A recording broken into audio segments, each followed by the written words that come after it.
தமிழ்நாட்டில் உள்ள சார் பதிவாளர் அலுவலகங்களில் லஞ்ச ஒழிப்பு போலீசார் நடத்திய சோதனையில் கட்டுக்கட்டாக பணம் சிக்கியுள்ளன. கன்னியாகுமரி மாவட்டம் கொட்டாரம் சார் பதிவாளர் அலுவலகத்தில் லஞ்ச ஒழிப்பு போலீசார் அதிரடி சோதனை நடத்தினர்.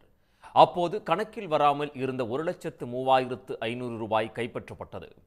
இதையடுத்து சார் பதிவாளர் அலுவலகத்தில் உள்ள ஊழியர்களிடம் லஞ்ச ஒழிப்பு போலீசார் தொடர்ந்து விசாரணை நடத்தி வருகின்றனர். மதுரை மாவட்டம் கருங்காலக்குடி சார் பதிவாளர் அலுவலகத்தில் லஞ்ச ஒழிப்பு போலீசார் சோதனையில் ஈடுபட்டனர். அப்போது கணக்கில் வராமல் இருந்த 1,80,000 ரூபாயை போலீசார் பறிமுதல் செய்தனர். மேலும் சார் பதிவாளர் அருள்முருகனிடம் கருங்காலக்குடி அலுவலகத்தில் வைத்து விசாரணை நடைபெற்றது.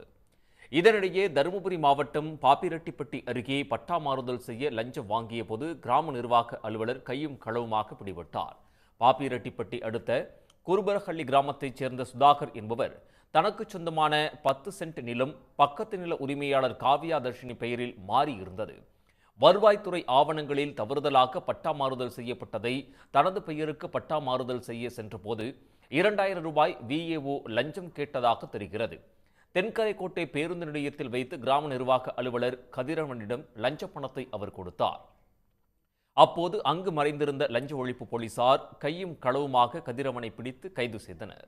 உடனுக்குடன் செய்திகளை தெரிந்து கொள்ள சன் நியூஸ் பெல் ஐகானை கிளிக் பண்ணுங்க.